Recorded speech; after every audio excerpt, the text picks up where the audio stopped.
Now, can you imagine what it would be like to experience excruciating pain every day from everyday noises, things like ringtones, car brakes, even high-pitched voices? Well, the musician Chris Singleton had a personal battle with noise after he was diagnosed with a rare hearing condition even, called Hyperacusis. You see, you got that bit right. Isn't that annoying? It happens every time, doesn't it? A hearing condition. Yes. The musician had to put his career on hold after living for more than 2 years with an allergy to sound. After a series of hearing treatments, Chris returned to the studio to record a new album. Before we meet him, let's take a look at the title track. It's called Lady Gasoline.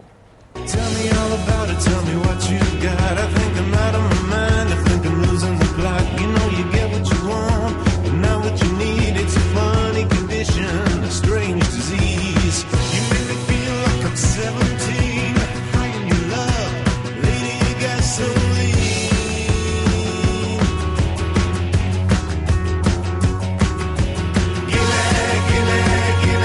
Give me that love, your broken feeling.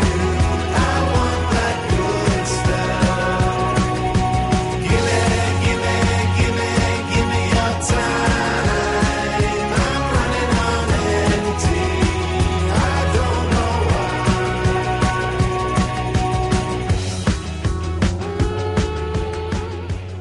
why. And Chris is with us now. Morning, Chris. Morning. Well, of all the jobs to pick, if you've got a problem with noise, you Well- became a musician. Yeah, it was pretty difficult. I mean, I guess the condition sort of came out of the fact that I was a musician. Like a lot of singer-songwriters or musicians, I ignored the risks a bit, really, when it comes to exposing yourself to loud noise.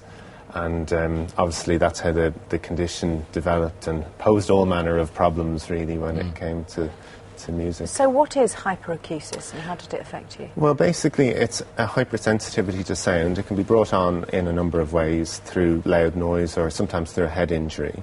But effectively, it means that everyday noises can become, quite painful. So, for example, things that would be just normal for most people actually start to hurt. So, ringtones, coffee machines, even things like toilets flushing. And they cause you physical pain? Yeah, it caused actual physical pain. What, in your head? In your ears, in yeah. your ears. Gosh. And when did you first notice this? Well, it was kind of in the run-up to my first album, Twisted City. We're kind of getting to the end of the recording process, and I basically started to feel a sort of strange fullness in my ear. And as time went on, I noticed that this wasn't just while I was in the recording studio. It was starting to happen as I walked down the road or just even, around the house. And it just started to, cause a lot of anxiety and a lot of problems, really. And what did doctors say about how you could get rid of it? Have you got rid of it? Well, thankfully I have got rid of it, but the problem was that it actually took quite a while to get a diagnosis because it's not a very well-known condition. And I was basically living in Ireland at the time, and I went to countless GPs and consultants, all of which basically just didn't really know what the problem was. So eventually, when I moved over to the UK, I thankfully got some really good advice from the RNID and excellent treatment on the NHS. So up to that point, were you wearing earplugs when you were working, or what were you doing? Well, that's the thing. I mean, I started to actually wear earplugs in everyday situations to block out the noise. And I subsequently found out that that's one of the worst things you can do because it's like a vicious circle.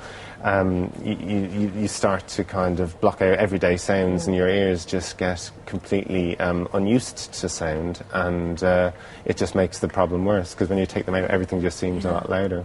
If you're an adult and you experience hearing loss, it can be terribly isolating, can't it? I mean, it can really affect you emotionally and psychologically. Yeah, it's a strange thing, really, because this is kind of like the opposite of that. You actually develop this total fear of sound, and it creates a similar level of anxiety and worry, I think, but a different sort of worry, maybe. So has this affected your music in terms of what you write and the way you play? Well, I think the most positive way of looking at it in terms of the music is that I never thought I'd get to make this album. I really thought my music days were over.